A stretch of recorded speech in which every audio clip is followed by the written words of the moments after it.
It seems to be sapping something out of her. The touch. And transferring it to Rex. Taz looks so weak. It's like he's sucking the life out of her. We have to stop that machine. I think I have a plan. If you'll hear me out. How do I know you're not still working with Rex? How could you even think that?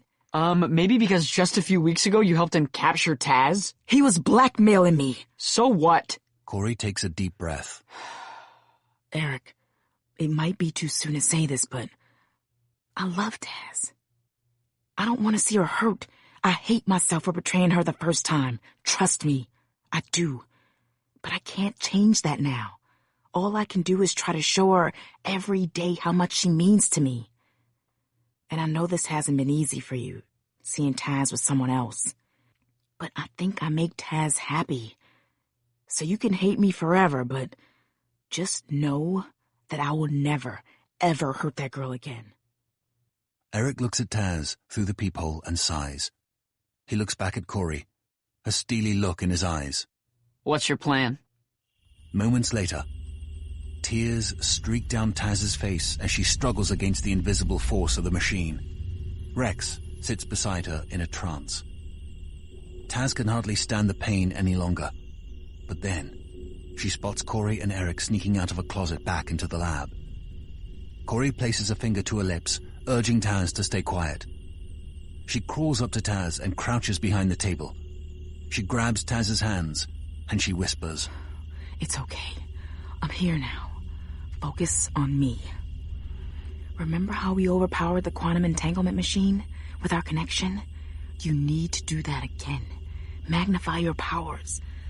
But Sam warned me that if I let my powers surge... You're connected to a machine that's transferring your powers to Rex.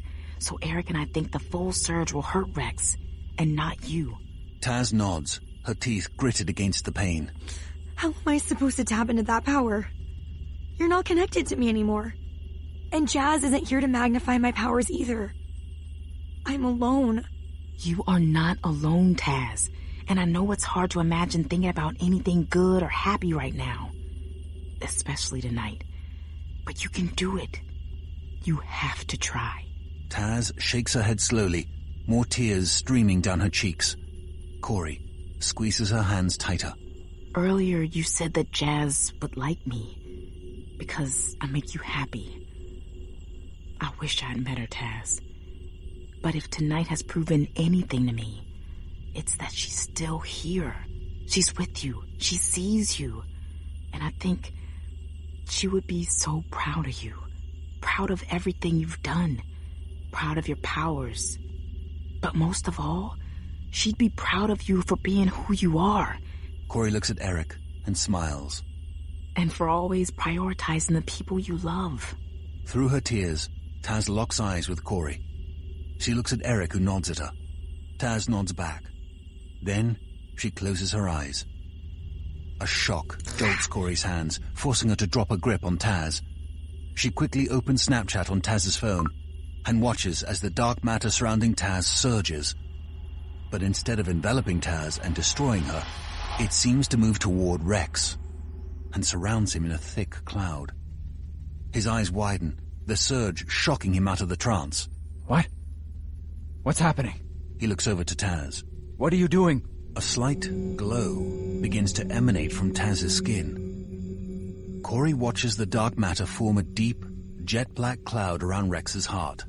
It seeps into his body, overpowering him from within.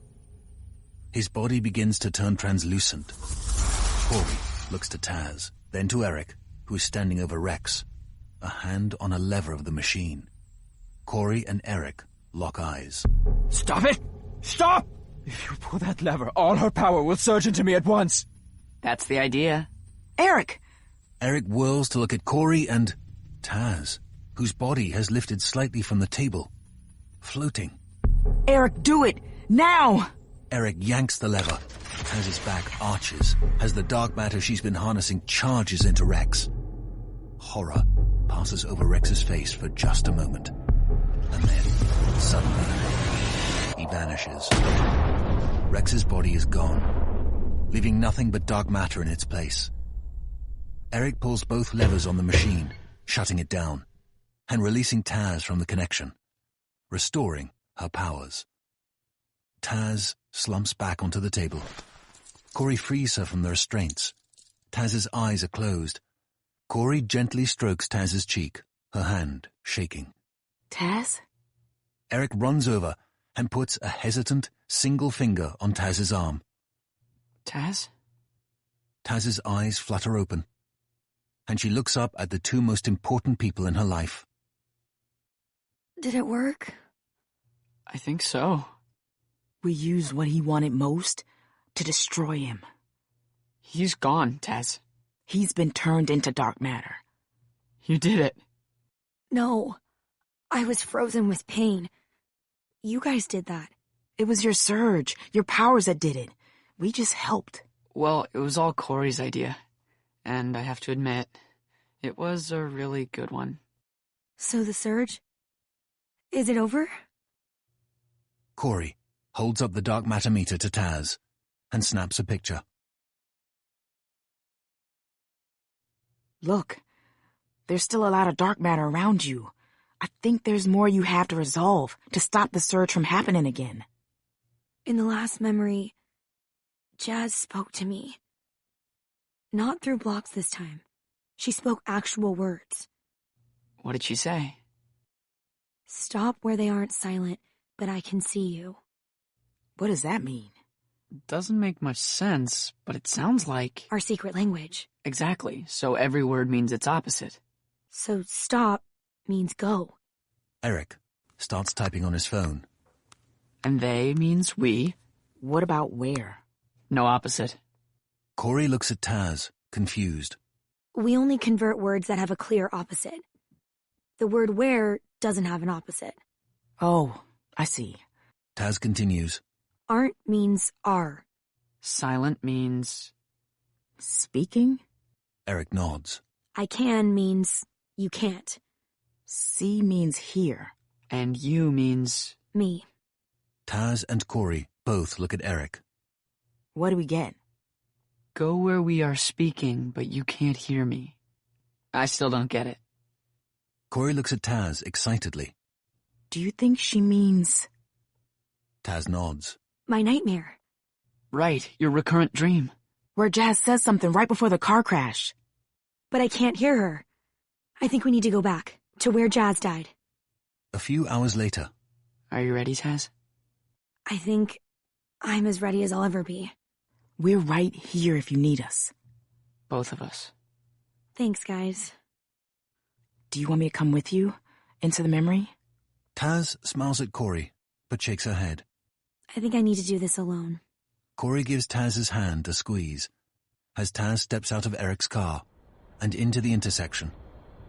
The streets are empty in the early morning light. Dew coats the pavement. It's almost tranquil.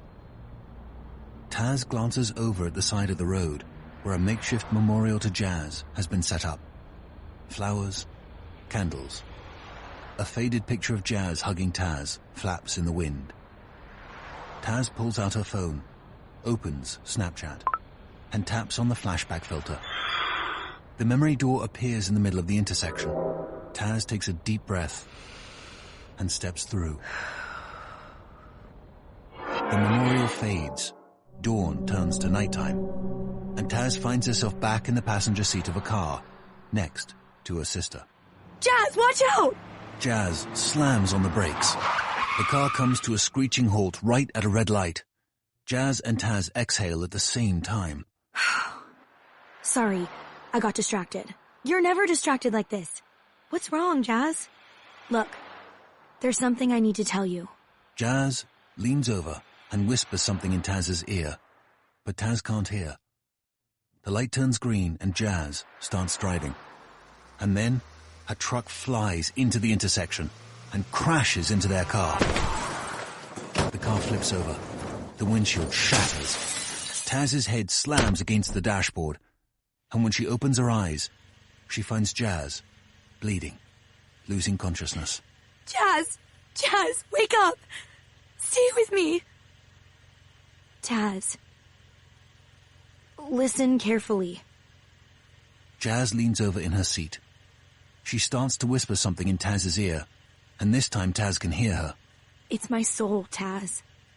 When Rex used that machine on me to steal your powers, it ripped me apart. And now there's something wrong with my soul. I don't understand. What does that mean? I'm not going to make it tonight. I'm too weak. Taz starts to cry. Her sister is dying all over again. You'll survive this accident. And you'll feel guilty about it. But don't, because it's not your fault. And I know you'll find a way to make this right. You're the only one who can fix my soul. How, Jazz? How do I fix your soul? How can I bring you back? Taz pulls on her sister's arm, but Jazz's body is limp. She's already gone. No, please. Wake up, Jazz. I can't lose you again. Wake up! The scene begins to fade. Taz's vision blurs. She pries herself out of the car, tumbles onto the asphalt, and crawls toward the memory door. Darkness begins to encroach on either side of Taz's periphery. She pulls herself blindly through the memory door, and sunlight streaks into her vision as she returns to present day. Taz, wake up. Opening her eyes, she finds herself in Corey's arms. She's lying on the side of the road next to Jazz's memorial. Eric is crouched on the ground beside them. He places a hand on her arm. Taz, you're back. It's okay. Taz jolts upright. She wraps her arms around them, both Corey and Eric, and she squeezes them tight. Did you see her? Taz nods. It was so real. What happened? Can you talk about it? Taz nods. She swallows. Jazz told me. It was Rex. What? No, that machine. Taz steadies herself. It did something awful to her soul. It made her weak.